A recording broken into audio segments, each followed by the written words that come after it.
Next up, we've got Simon Rosenbaum from the University of New South Wales talking to us about imagining the mental health workforce of the future. So taking lessons from humanitarian contexts. Simon is a senior associate professor in the Faculty of Medicine and Health, Discipline of Psychiatry and Mental Health, University of New South Wales, Sydney. Simon's research focuses on physical activity and mental illness with a focus on populations exposed to trauma. Simon's published over 250 peer-reviewed publications on exercise and mental illness, and is the president of the Australasian Society for Traumatic Stress Studies and co-chair of the Olympic Refuge Foundation's think tank on sport and displacement settings. Simon was previously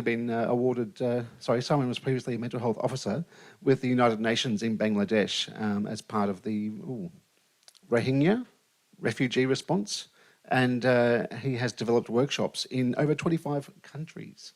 Please welcome Simon Rosenbaum. Thank you. Okay, good morning, everyone. I realise that I've got about 15 minutes before lunch, so everyone's going to be waiting to get outside, so I'll try and keep this very, very quick. Firstly, I'd like to acknowledge the traditional custodians of the land, the Gadigal and Bidjigal people, and pay my respects to any First Nations people here or online.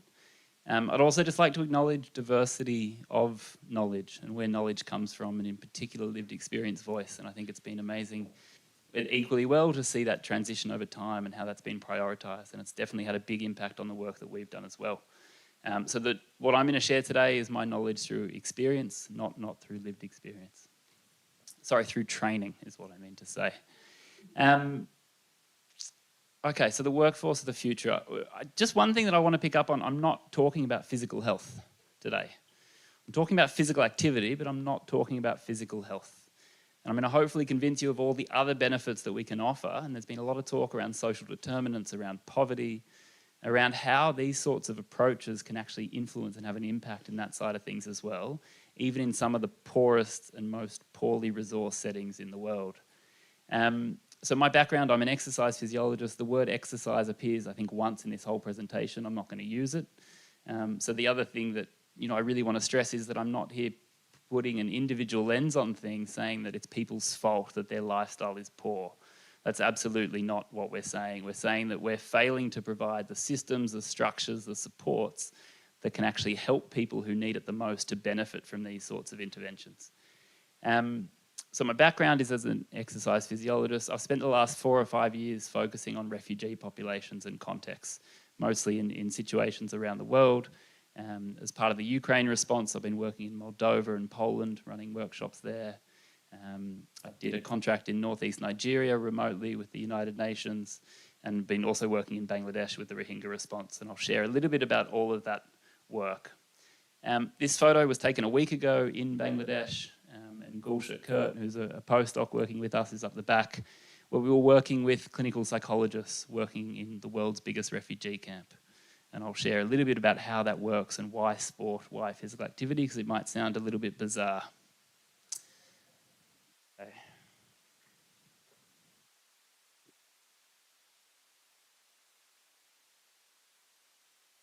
While that's waiting, my first slide has 5 questions on it.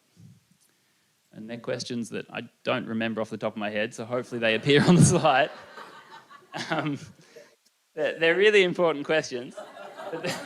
They're questions for mental health professionals, okay? So their questions are, and the title is, am I a physical health informed mental health professional? Okay, so there's a couple of questions that hopefully will appear any second. I do remember, here we go. Okay, thank you. So the first question, and these are just to think about while we're moving. Do I know the physical activity guidelines, the World Health Organization physical activity guidelines? If the answer is no, it's there 150 minutes per week. Okay? The next question, do I know the Australian nutritional guidelines? Now, Scott Teasdale will be here. We've heard from Felice and Tetiana. It's more than peas and carrots. There are a lot of important information in there. Okay? Is my messaging psychologically safe when I'm talking about physical activity, when I'm talking about diet? And what we mean there, are we focusing on enjoyment when we're talking about activity and movement? because that's the most critical factor. Are we interested in food security? We've heard a lot about that the past few days. Are we avoiding stigmatizing language? Felice also spoke about this when we're talking about these sorts of interventions. And are we avoiding a focus on aesthetics when it comes to movement? Let's separate the idea about exercise, weight loss, how our body looks, to how does it feel. Finally, do I know how to access additional physical health support? Not just know how to access, but do I have pathways by which I can facilitate that? Do we have access to whether it's personal trainers, exercise physiologists, dietitians, peer workers, whatever it might be? Is there someone who can help me? Because as a mental health professional, we probably don't have time. There's probably not a lot of opportunity, and we know that's a barrier. Finally, most importantly, do I practice what I preach? Now, we're not saying here that all mental health professionals need to be athletes. That's absolutely not the point. What we're saying here is, do we understand these interventions, why they work, how they work, and are we also taking care of ourselves in this way? So there's really simple things that this can mean. It's not saying that we need to be running marathons.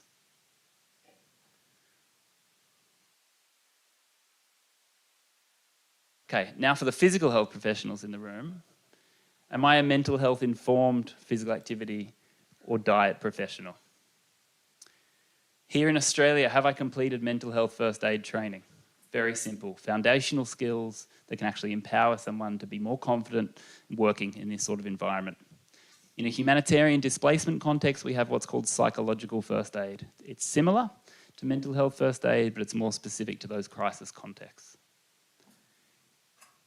Do I consider the barriers when I'm talking about these things? Again, the social determinants, the issues with motivation, poverty, housing, food security. Are we actively considering those things when we're designing interventions, when we're delivering those interventions, and when we're actually working with people? Because these are the most critical things. And I agree with all the sentiments that there's no point telling someone to go for a run or do some push-ups if these things aren't addressed. Again, the same thing around the safety of those messagings, which we know is critical. And the same question, do I know how to access additional mental health support? Do I know how to refer clients who need additional support to mental health professionals? Now, Andrew Watkins is here, who has a fantastic voice, and I'm going to do this quickly. I've got 5 key takeaway messages. They're all songs, so hopefully they stick in your head. I'm not going to play them, but if you want to sing, go for it. Beautiful. Thanks, Andy. Well done. The Beatles. The key message here, some people need more support with these things than others. Now, the critical mistake that I think we're making is this: the resources don't match the needs of the individual. Now, if we're working with someone with a persistent, serious, long-term mental illness that's having trouble with poverty or with housing, whatever it might be, we need to make sure that the resources we're providing around lifestyle and around these sorts of interventions match the needs of those people. Now, I don't think there's any situation or any setting that there isn't an appropriate intervention. It's just that the resources don't meet the needs for that person. And I think too often even in research, we underfund, under-resource lifestyle-based interventions. We conclude they don't work. Now, that's true, but they haven't worked because they're not resourced appropriately. So we've got to stop setting things up to fail. Andy?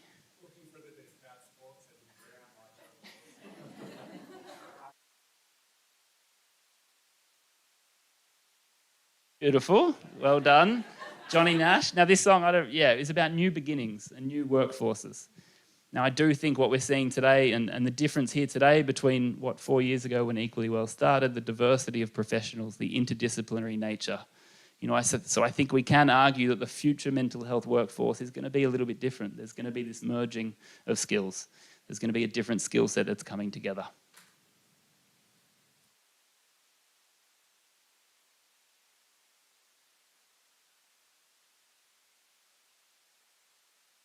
Keep going. Okay, Cyndi Lauper. This one gets stuck in my head. And this is a point I really, really want to pick up on. These sorts of interventions can be a safety net for people. And what I mean by that, I'll tell you one quick story. In Bangladesh, on the beach in Cox's Bazar, there is a surf school for homeless street children. So just think about that again. So this is a surf program where people can go surfing for kids that are living on the street. Now, how does that work? They come there because they get mentorship, they get food, they get something to do, and there's a reason to being and belonging. Through that opportunity, they then can engage in other things. They can get access to whether it's healthcare or whatever they might need through that support network. And one thing that I think we're really terrible at here in Australia is utilising these interventions as a safety net. If we think about the stigma, that some people have towards accessing traditional mental health services, there are things like these programs that we know people will turn up to and they can engage. And we can actually capture that and use that as an opportunity to then funnel people into traditional mental health services. So a really good example, we keep talking a lot about putting exercise services in mental health facilities, but how about flipping that model and putting mental health professionals inside community sport organisations, inside gyms, inside environments and settings where we know young people in particular are, and people that we often refer to as hard to reach. Finally, co-design. We know this is absolutely critical. And I'll save you there, Andrew. We don't need any more. Just going to check the time. Okay, we're nearly done. I have a 2-minute video that I'm just going to play now, which will give a little bit more information about the work that's happening overseas and hopefully a bit of context.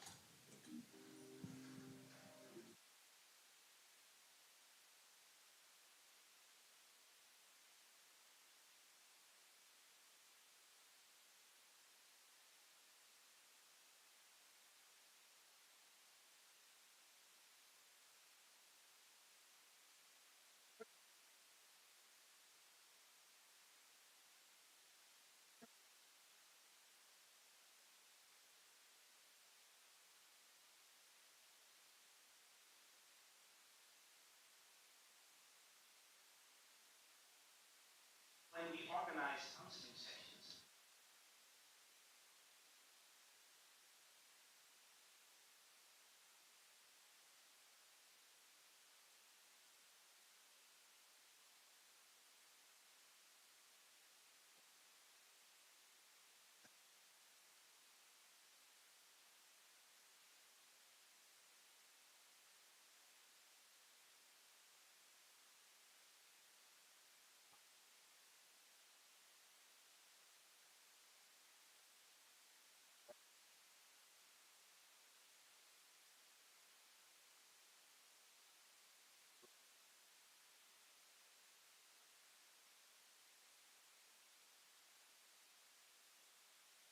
calling them refugees or asylum seekers.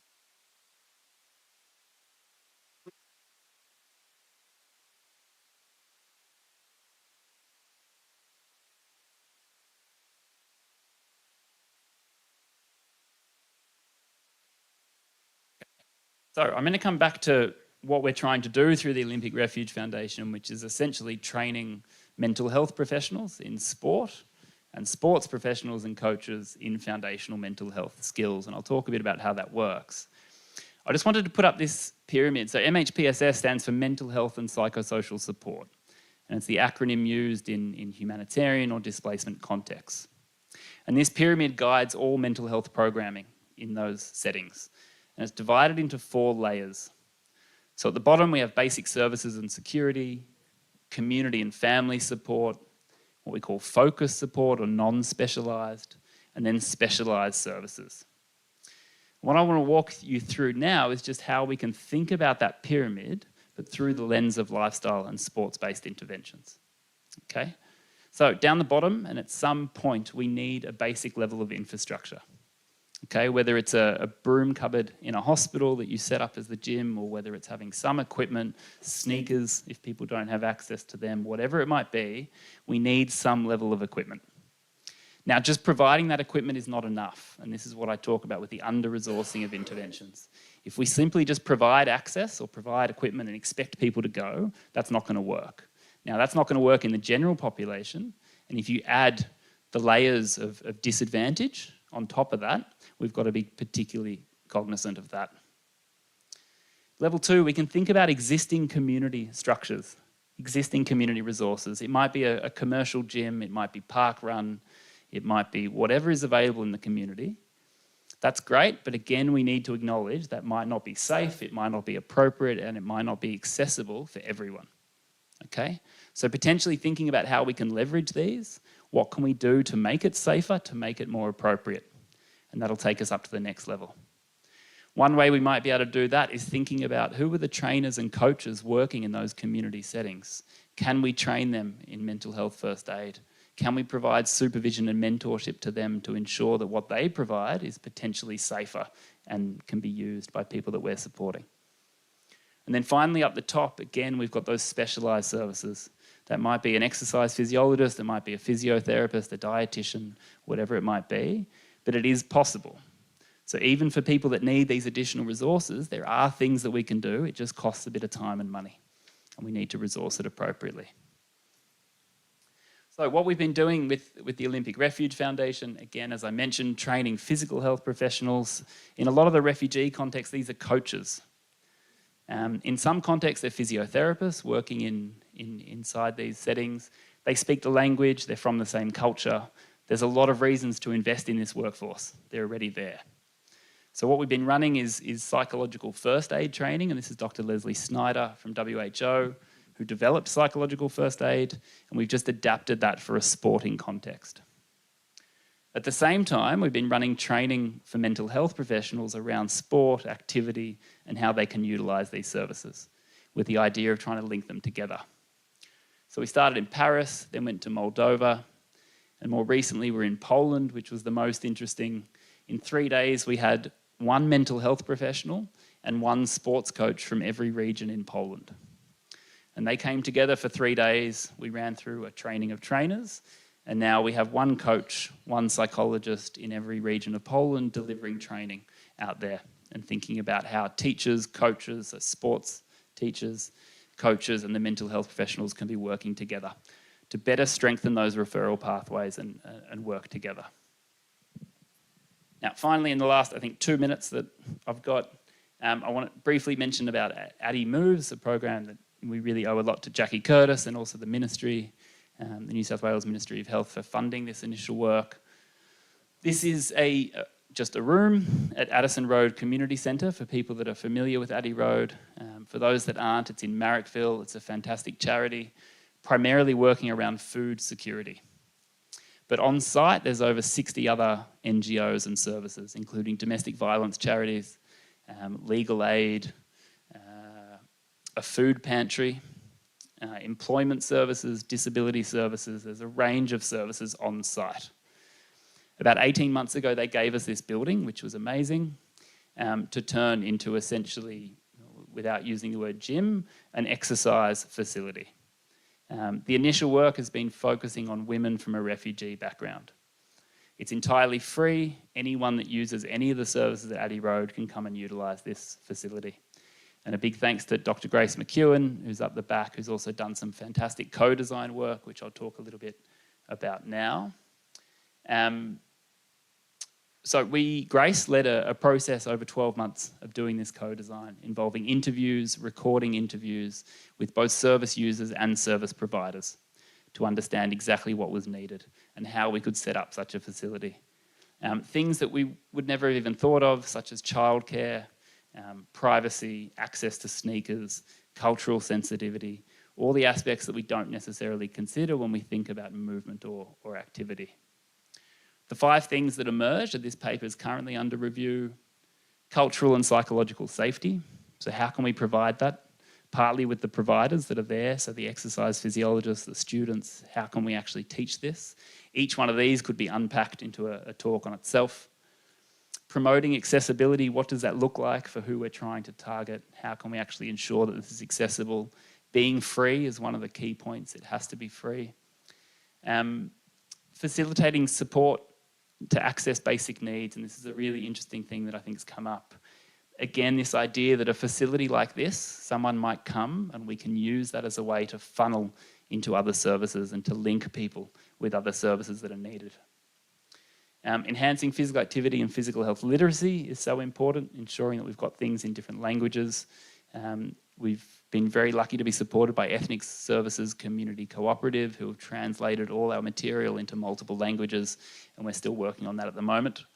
And the social connection is such a huge part of this. There's a real opportunity to build social connection, social cohesion, support among different populations. So again, just a big thank you to Grace and also Jackie for this work that is ongoing. I'd also like to acknowledge Dr. Oscar Lederman, Kiara, Dr. Gulsha Kurt up the back. And then finally, there is a QR code here that will take you to a survey. Now, this isn't research. This is really more for interest for you, but there are 8 questions. It's entirely optional. You can leave a name and an email if you want to, but you don't have to. And there are 8 questions that we're using around the world when we're evaluating this sort of training for mental health professionals around physical activity and physical health. And if people are happy to fill that out, we will absolutely share the data through equally well. And I think it's probably lunchtime and I'm on time. So thank you for having me.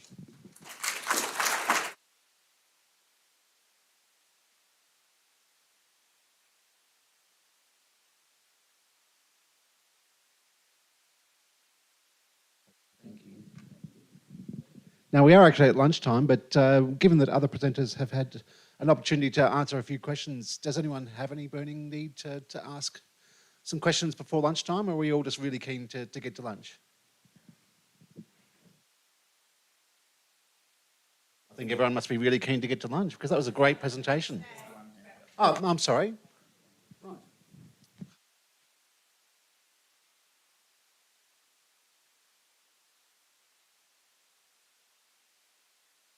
Hey Simon, thanks for your presentation. It was really great. Throughout the Equally Well conference, we've really been talking about physical health outcomes for people who are accessing mental health services.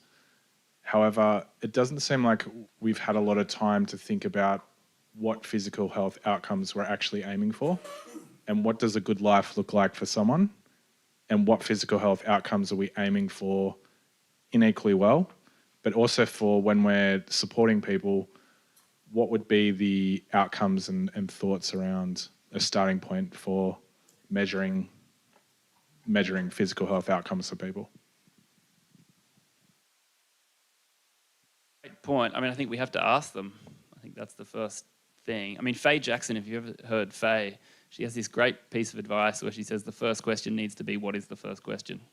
Or what should our first question be? And I think when it comes to, if we're talking about asking those individuals why, if we think about that facility at Addy Road, we've got such a diverse group of people coming to use it, all for different reasons.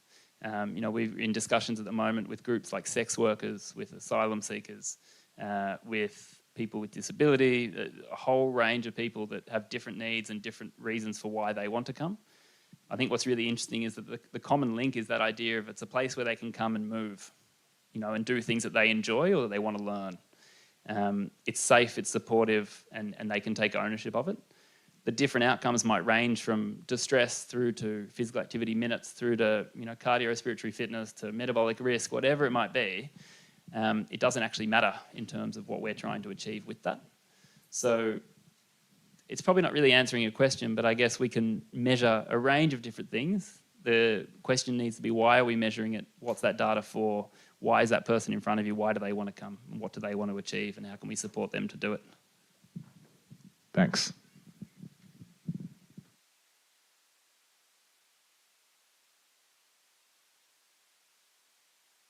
Anyone else? No? I can't see any hands. All right. Thank you very much, Simon. Really great presentation.